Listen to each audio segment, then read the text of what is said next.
Selamat sore buat sahabat-sahabat di mana saja berada. Kita kembali lagi bersama saya di channel Anak Medan Bersuara.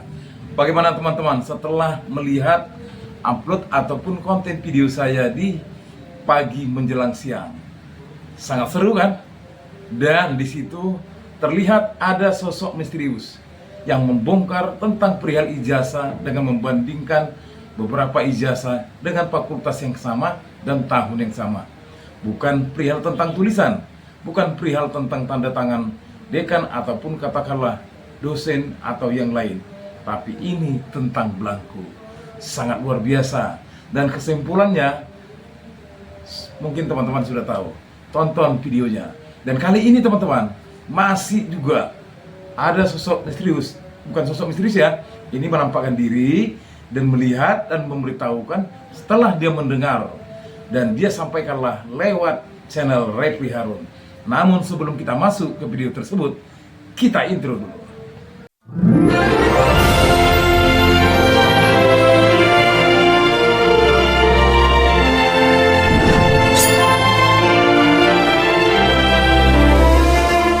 Ini sudah sangat heboh-heboh lah ya, ketika Pak Jokowi datang dengan beberapa tim kuasa hukumnya ke Barreskrim Polri. Ya, sepertinya ini ada apa? Pasti kita juga belum tahu ada apa. Karena pasti ada udang di balik batu atau batu di balik udang. Kenapa demikian teman-teman? Ya, Pak Jokowi melaporkan ke Barreskrim Polri dan melaporkan ke Polda Metro Jaya. Dan kita nanti pasti mengerti apa yang disampaikan oleh salah seorang narasumber yang diundang oleh Metro TV dalam acara beberapa hari kemarin, beberapa jam yang lalu ya. Ketika Prof. Ibnu menjelaskan apa sih dan kenapa kok dua-dua harus dilapor, baik ke Barreskrim maupun ke Metro Jaya. Ternyata untuk ke Barreskrim, dia memberikan laporan tentang tudingan ijazah miliknya. Dan pada saat ini, beliau mengklarifikasi, dan apa katanya hasil pertemuan klarifikasinya kita juga belum tahu. Dan yang ke Metro Jaya adalah perihal tentang fitnah, perihal tentang ijazahnya juga ya. Jadi aneh memang dua-dua melapor, ya terserahlah. Yang penting kita nggak bahas ke situ teman-teman ya. Sekarang apa yang dikatakan oleh Pak Kapolri di upload video saya pertama tadi di pagi hari menjelang siang, Pak Kapolri menjelaskan bahwasanya tunggu ya, percayakan, semoga aja, tapi dengan catatan masyarakat Indonesia krisis kepercayaan terhadap institusi penegak hukum, khususnya ya sudah kita tahu. Baik, sebelum kita lanjut, coba kita dengar apa yang dikatakan Prof. Ibnu perihal tentang apa yang terlapor di Barreskrim, apa yang terlapor ke Polda Metro Jaya. Ini dia teman-teman. Dan untuk membahas terkait dengan kasus yang bergulir dan status hukum yang saat ini sedang dijalani, kita akan bahasnya bersama dengan pakar hukum pidana. Ada Prof. Hipnu Nugroho. Selamat pagi, Prof. Hipnu. Selamat pagi, Mas. Baik. Terima kasih telah bergabung bersama kami di Breaking News Metro TV. Kalau kita melihat hari ini, Joko Widodo akan memberikan klarifikasi setelah sebelumnya itu sudah menyerahkan Prof. Hipnu berbagai dokumen asli, termasuk dengan ijazah katanya. Tapi sebelumnya juga Joko Widodo itu melapor ke Polda Metro Jaya, tapi hari ini ke Barreskrim Polri. Jadi mana yang akan didahulukan atau yang diprioritaskan laporannya kalau begitu? Ya, kan ada dua laporan yang terkait. Pertama yang di Barreskrim tentang tudingan ijazah. Yang kedua adalah di Polda terkait dengan penghinaan, fitnah. Fitnah terhadap Pak Jokowi yang merasa terhina sehingga menjadikan suatu delik aduan. Yang hari ini kalau di Barreskrim berarti adalah untuk membuat bukti-bukti atas tudingan penggunaan ijazah palsu. Nah itu. Nah dengan demikian dalam seperti ini adalah karena Pak Jokowi yang dituding, maka Pak Jokowi yang diperiksa oleh Barreskrim sebetulnya bagaimana sih tentang ijazah itu. Di mana diperoleh, kapan, tahun berapa, dalam mata kuliah, dalam fakultas apa. Nah itu akan diklarifikasi dan bukti-buktinya mana. Dan itu lah. Karena ini kayak kemarin kan Pak Dirkrim kan sudah menyatakan, Barreskrim menyatakan bahwa kesaksian sudah hampir 90 tinggal 10 lah. Klarifikasi dari bukti-bukti yang atas tudingan ini yang akan diperiksa oleh Barreskrim untuk memperkuat bukti-bukti yang sudah dikumpulkan sebelumnya atas suatu pemeriksaan saksi. Nah, yang pertanyaan kemarin kan kalau nggak salah ini masih klarifikasi, jadi masih lidik. Jadi dalam suatu hukum itu ada pemeriksaan pendahuluan itu ada penyelidikan dan ada penyidikan. Kalau penyidikan itu bagian dari klarifikasi untuk mengungkap suatu perkara, kalau penyidikan bagian suatu tindakan untuk mengumpulkan bukti guna menentukan tersangka. Nah, ini saya belum tahu batasannya, apakah yang masih terkait dengan terlapor kemarin sebagai klarifikasi atau yang bagaimana? Begitu, Mas. Baik sahabat-sahabat, kita lanjut ya. Setelah tadi kita udah mendengar apa ulasan yang disampaikan oleh beberapa narasumber lewat TV media, TV swasta ya yang kita percaya. Kali ini saya akan menampilkan dari channel Baliki Academy ya, ketika saudara Rismond Sianipar memberitahukan perbedaan kepemimpinan Pak Jokowi dengan Pak SBY dan Ibu Mega. Kedua, Ibu Mega dan Pak SBY ini adalah produk demokrasi. Mereka sama-sama menghargai dan tidak menggunakan instrumen ketika mereka berkuasa. Bukan seperti yang dilakukan oleh Pupu Papa. Supaya lebih lengkap dan lebih lugas, kita dengar yuk apa yang dikatakan oleh saudara Rismond yang mungkin sepertinya saya lihat masih kurang sehat ya. Mari kita doakan teman-teman agar Dr. Tipa, Dr. Rismond, dan Dr. Roy Rusuryo serta mereka yang berjuang untuk membongkar kebohongan ini selalu dalam lindungan dan diberikan panjang umur dan kesehatan. Amin. Kita dengar yuk apa yang dikatakan sahabat kita Rismond Sianipar. Kalau ini kita biarkan nggak tahu lagi Indonesia ini, ya lama-lama si Fufu Fafa ini targetnya pasti ya itu akan menjadi presiden. Seolah-olah di Indonesia ini tidak ada manusia yang berkualitas kecuali anaknya si Jokowi itu. Ya, ini yang harus dihentikan. Justru kita menginginkan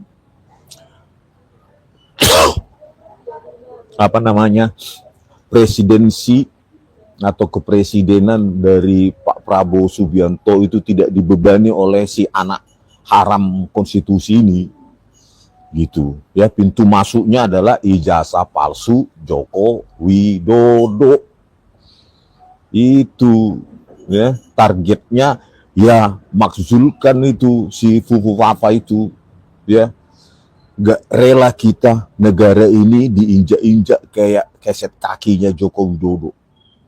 Padahal Joko Widodo dipilih dari Solo sana ya, atau dari gubernur DKI itu menjadi presiden itu murni dari demokrasi. Misalnya Pak SBY ketika nyalon lah misalnya si Jokowi tahun 2014, misalnya Pak SBY melakukan hal yang sama seperti Joko Widodo tahun 2029, nggak mungkin ada kesempatannya Jokowi itu bisa menang. Tinggal ditaruh aja di situ iparnya SBY atau anaknya atau iparnya di situ nyawapres atau nyapres, pasti menang. Tidak ada kesempatan Jokowi untuk memenangkan pertarungan pilpres.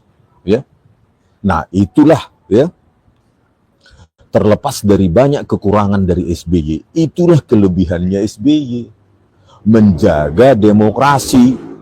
Ketika dia presiden, dia masih punya adab politik, dia masih punya etika politik, tidak mencalonkan anaknya, tidak mencalonkan iparnya, kan ada dulu iparnya ya, yang kasat atau apa itu ya, adik istrinya ya bisa jadi ditaruh di situ iparnya yang nyapres, kan tentu pasti menang. Karena apa ya, sebagai presiden semua instansi pemerintahan mulai dari pusat sampai ke daerah, ya bahkan sampai ke kepala desa itu tunduk pada presiden, dan dia punya instrumen anggaran negara untuk memberikan bansos untuk memenangkan iparnya misalnya menjadi presiden.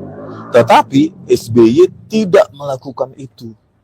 Jadi itulah positifnya Presiden Susilo Bambang Yudhoyono yang masih dia tahu diri bahwa dia adalah produk dari demokrasi, produk pilihan rakyat yang tanpa diintervensi.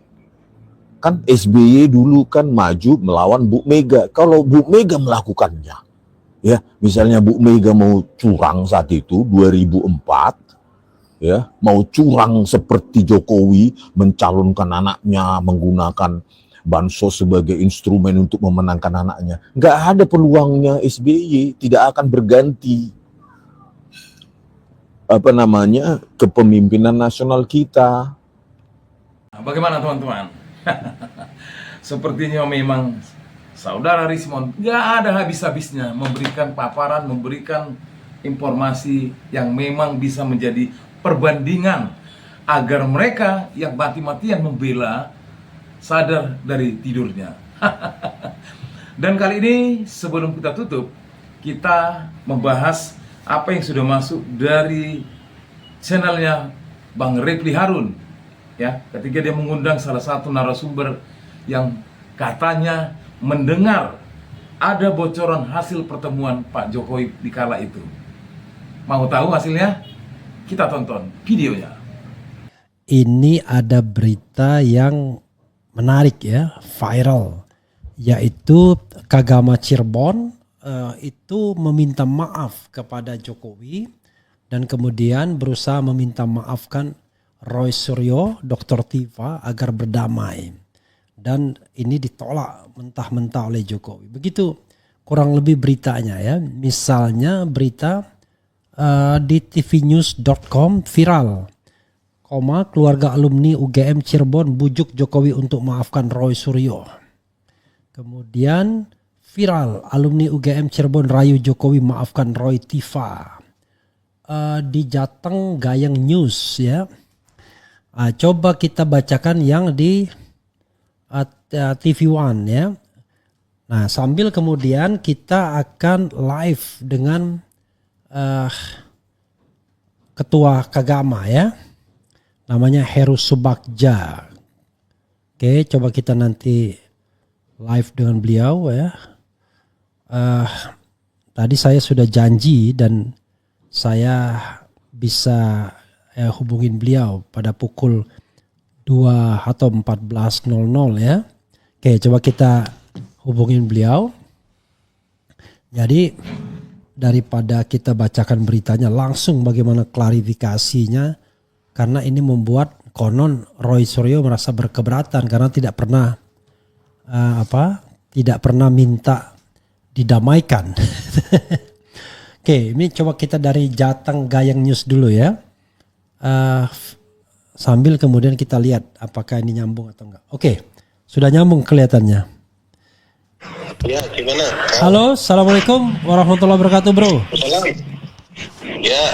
Oke, Mas Heru Subagja, saya bacakan dulu beritanya, nanti Anda baru jawab klarifikasinya sebentar ya, jangan dimatikan. Ya, siap. Oke, dan ini saya kirimkan link videonya juga kalau Anda mau sambil melihat ya. Jadi sobat era sekalian ya, inilah kalau kita bicara tentang multitasking. Jadi kalau saya lihat video atau lihat laptop itu bukan berarti saya tidak bekerja ya. Saya bekerja multitasking. Kadang-kadang waktu live saya lihat handphone itu juga mengontrol videonya ya, termasuk membacakan komentar-komentar. Oke, ini dari berita yang di-share Mas Heru sendiri. Yaitu tadi dari TV One ya, viral keluarga alumni UGM Cirebon bujuk Jokowi untuk maafkan Roy Suryo.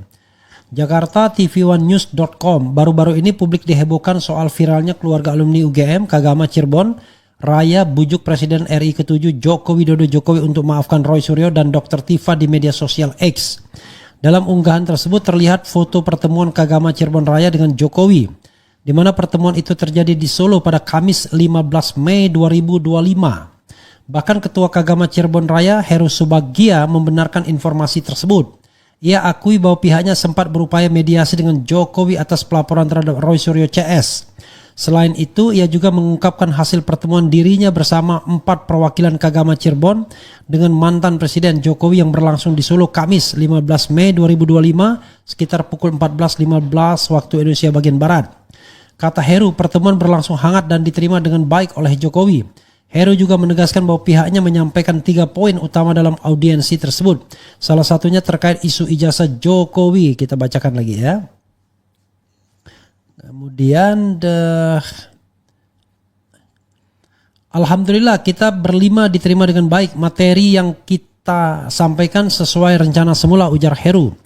Lanjut Heru menjelaskan fokus pembahasan adalah upaya mediasi antara Jokowi dengan sejumlah pihak yang kerap mengkritisi keabsahan ijazah kepala negara seperti Roy Suryo, Rismon Sianipar, dan Dr. Tiva. Di hadapan Jokowi, Heru menegaskan bahwa ketiganya tidak memiliki niat untuk menyerang pribadi, melainkan mendorong transparansi berdasarkan pendekatan ilmiah. Mereka tidak punya niat apapun untuk menghina atau membuat kegaduhan dengan isu ijazah. Mereka tetap pada posisi saintifik, jelas Heru. Heru bahkan menyampaikan Kagama Cirebon sudah mengupayakan jalur komunikasi untuk mempertemukan Jokowi dengan para alumni dan pihak terkait guna menyelesaikan persoalan ini secara kekeluargaan dan dalam bingkai kealumnian. Namun ia mengakui bahwa upaya mediasi menghadapi tantangan berat, terutama setelah Jokowi melaporkan sejumlah pihak ke Polda Metro Jaya. Pak Jokowi berkata tidak mungkin menarik kembali proses hukum yang sedang dijalankan, jelasnya. Kemudian atas sikap tersebut Heru menegaskan bahwa pihaknya menghormati keputusan Jokowi untuk tetap melanjutkan proses hukum. Meskipun Kagama Cirebon berharap penyelesaian dapat dilakukan secara damai dan kekeluargaan. Kami tetap konsisten mengupayakan mediasi, tapi pada akhirnya kami juga menghormati sikap Pak Jokowi, ucapnya. Kendati begitu, Kagama tetap berkomitmen mendorong dialog dan rekonsiliasi. Kami tetap berusaha membuka ruang komunikasi, tapi kalau Pak Jokowi memilih proses hukum, itu hak beliau yang harus dihormati, pungkasnya. Ini omongan Anda. Satu, ya, bahwa Anda sudah minta izin kepada Roy Suryo dan Rismon Sianipar untuk memediasi mereka dengan Pak Jokowi, termasuk Dr. Tiva. Dan 2 orang itu sudah mengizinkan Anda. Satu ya, kesimpulannya. Oke. Yang kedua, Anda berinisiatif untuk mempertemukan Roy Suryo dan kawan-kawan dengan Pak Jokowi, tetapi Anda tidak ngomong sama Roy Suryo dan kawan-kawan itu, tapi itu inisiatif pribadi Anda. Benar ya? Iya, itu inisiasi dari nggak apa-apa. Yang ketiga, Pak Jokowi sebenarnya tidak berkeberatan untuk dimediasi karena sudah masuk masalah hukum, sudah dia laporkan, maka akhirnya dia tidak bisa karena katanya sudah masuk proses hukum, kan begitu? Betul sekali itu. Yang keempat, ketika Anda berusaha mempertemukan Roy Suryo dan kawan-kawan dengan Jokowi, 3 orang itu di screening oleh protokoler, tidak boleh ketemu Jokowi. Yang boleh cuma Anda aja, begitu kan? Betul. Oke, sudah. Itu nggak apa-apa. 4 kesimpulan itu sudah jelas. Nah, pertanyaan saya adalah, apakah sebelumnya Anda sudah kenal secara pribadi dengan Pak Jokowi? Bro, pertanyaan saya adalah, apakah Anda kenal secara pribadi dengan Pak Jokowi? Pribadi saya katakan. Artinya Anda kenal, Jokowi kenal Anda gitu loh. Secara pribadi. Tidak kenal. Oke, ya itu jawabannya ya. Oke. Secara politik. Nah, tetapi ketika Anda menyampaikan surat untuk mediasi dan diterima Pak Jokowi, berarti Anda termasuk orang hebat dong, bisa langsung diterima. Padahal Pak Jokowi sendiri tidak kenal Anda siapa. Nah itu karena kita niatnya baik dan bersih, Mas. Dan saya paham kok. Kemarin ada sesuatu hal yang mungkin nggak saya sampaikan sebenarnya. Dan saya sampaikan ke Pak Jokowi, kalau saya secara pribadi, secara spiritual, saya katakan sama Pak Jokowi, saya pernah kali ditemui Pak Jokowi secara mimpi. Saya sampaikan ke Pak Jokowi kok. Nah itu mungkin hal-hal yang memudahkan saya, dan yang lebih mengesankan kan, kenapa Pak Jokowi nggak datang di mediasi ketiga PN? Solo malah datangi saya. Sebenarnya ini kan keberhasilan Datangin saya. atau Bukan menerima Anda? Menerima Anda? Anda Itu tidak dari- sadar bahwa itu dia mangkir dari kewajiban hukum. Kan Anda tidak wajib, yang wajib itu harusnya datang ke pengadilan. Nah kalau ini kan perspektif tadi nanya kok Heru hebat dan sebagainya. Saya katakan dalam perspektif itu, dalam perspektif hukum saya mengatakan sebenarnya kalau menurut saya Pak Jokowi harusnya datang lebih dulu. Oke, enggak apa-apa, enggak apa-apa. Gitu loh. Artinya saking hebatnya Anda bahwa Anda bisa menggugurkan kewajiban hukum dia. Lebih memilih menerima Anda ketimbang datang ke pengadilan gitu kan? Saya tahunya sore hari, Mas. Oke. Kok ini di PN Solo ada mediasi gagal. Ternyata Pak Jokowi kok ketemu saya. Nah, saya baru ngapa Pak Jokowi lebih mementingkan saya daripada kewajiban Oke. secara hukum mendatangi PN di Solo mediasi yang ketiga. Oke. Seperti itu, Mas. Sekarang saya tanya lagi, ini udah terakhir mungkin ya. Setelah muncul viral berita begini bahwa Rayu, misalnya tadi dikatakan ya, keluarga alumni UGM Cirebon, Rayu bujuk Rayu Jokowi dan lain sebagainya, Anda pernah nggak berhubungan sama Roy Suryo lagi setelah beritanya viral? Nah, saya tuh malah heran ya, kemarin itu Mas Roy Suryo saya hubungi juga nggak diangkat-angkat, mungkin sibuk ya. Nah terakhir tadi pagi menghubungi saya kok. Beliau konfirmasi bahwa tolong diklarifikasi beritanya itu kok sepertinya menyudatkan saya gitu loh. Oke.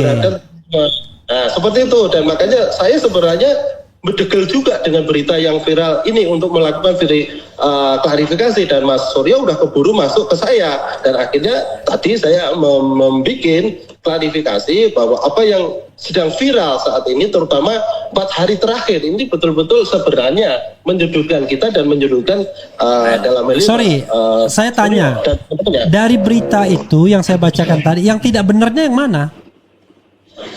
Yang tidak benarnya yang mana? Saya seolah-olah pertama titipan Roy Suryo ya, yang kedua saya seolah-olah membujuk Pak Jokowi untuk damai.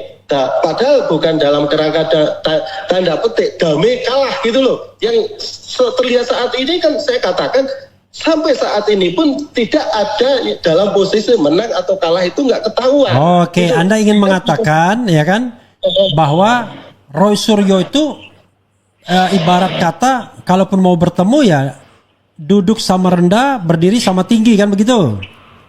Bukan dia ketakutan mau minta maaf gitu kan? Bukan, begitu maksudnya? Salah. Itu yang saya luruskan. Saya sudah ngomong bahwa ini bukan persoalan kalah dan menang. Di sini nggak ada yang kalah dan yang nggak ada yang menang. Nanti kalau menang ya ada pengadilan itu, Mas. Makanya saya pengen meluruskan. Karena seolah-olah di beberapa media, TikTok, YouTube dan sebagainya, mana ini Mas Suryo kalah duluan. Padahal tidak ini loh. Bahkan saya akan memberikan semangat. Yuk teman-teman yang kiranya memang sedang mencari keadilan, sedang berjuang, lanjutkan. Kita ngasih support moral. Seperti itu, Mas. Memang Mas Roy berkeinginan bertemu Jokowi. Saya ulangi lagi, walaupun bukan inisiatif mereka. Anda pernah mendengar, wah saya pengen ketemu Jokowi ini, bisa nggak ya? Saya belum pernah melihat Mas Roy punya informasi seperti itu. Kalau sepenuhnya. Kalau Rismon juga nggak. Waduh, saya pengen ketemu Jokowi nih. Setelah Anda setelah kejadian di Jogja dan Solo gitu. Pernah nggak dengar gitu? Nggak ada sama sekali. Kleren. Bro, silakan Anda closing statement, sampaikan hal-hal yang Anda ingin sampaikan dalam semangat Anda mengklarifikasi. Tolong yang tidak relevan nggak usah disampaikan ya. Oke. Saya terima kasih sama Bung Refli yang telah memberi kesempatan. Yang poin yang ingin saya sampaikan bahwa untuk saat ini belum ada pemenang dalam perselisihan polemik ijazah Pak Jokowi. Yang kedua, saya mengklarifikasi bahwa saya Kagama Cirebon tidak ada satupun yang titip ke saya. Artinya inisiasi mediasi datang dari Kagama Cirebon. Terus yang ketiga, dalam soal hasil kemarin, informasi yang beredar adalah salah. Bahwa Roy Suryo tidak pernah meminta saya untuk meminta maaf ke Pak Jokowi. Yang ada justru saya meyakinkan ke Pak Jokowi bahwa mereka bertiga adalah manusia-manusia yang mempunyai kapasitas keilmuannya untuk mencari kebenaran tentang ijazah Pak Jokowi. Dan Pak Jokowi juga sepakat jika permasalahan polemik ijazah palsu yang diduga palsu ini disediakan pelembagaan lewat hukum. Seperti itu Mas. Dan saya pikir Pak, kita memberi semangat ke Pak Jokowi juga, saya memberikan semangat ke Mas Roy CS, karena bagi kita, mereka secara kelembagaan yang diakui oleh UGM sama alumni UGM. Seperti itu Mas. Oke, terima kasih Mas Heru ya. Oke, sehat-sehat. Assalamualaikum warahmatullahi wabarakatuh. Waalaikumsalam warahmatullahi wabarakatuh. Ya, sobat RH sekalian, itu dengan Heri Subagia ya. Banyak catatan, tetapi saya sebagai orang UGM, orang Jogja ya, untungnya agak lama juga sudah di Jakarta ya, lebih lama dibandingkan di UGM atau di Jogja. Memang kalau orang UGM itu kalau jawab itu cenderung bulat, tidak to the point gitu ya. Padahal jawab dulu baru jelaskan, jawab dulu baru jelaskan, harusnya kan begitu ya. Nah, tetapi ya oke lah ya, tapi intinya dia mengatakan bahwa tidak pernah Roy Suryo itu nitip minta maaf kepada Jokowi dan kawan-kawan. Nah, bagaimana teman-teman? Paham kan? Bahwasanya Roy Suryo beserta Dr. Resmond tidak pernah ada menitip untuk minta maaf dan pakai pada Pak Jokowi. Dan sudah jelas disampaikan dan lugas. Jadi tidak ada rekayasa. Artinya proses ini dilanjutkan ke pengadilan. Pesan saya sebagai channel Anak Medan Bersuara kepada sahabat-sahabat, kepada subscriber, mari kita tetap awasi dan tetap kita nyalakan api kebenaran. Karena ini sangat-sangat luar biasa. Selembar kertas menghebohkan seluruh Indonesia. Selembar belangko ijazah menghebohkan seluruh jagat raya Indonesia. Baru kali ini ada mantan presiden yang selalu sibuk dan super sibuk. Dan buat teman-teman subscriber saya, kiranya share, like, subscribe, dan berikan komentar agar channel ini semakin berkembang. Salam perjuangan, hidup rakyat Indonesia, merdeka, merdeka, merdeka.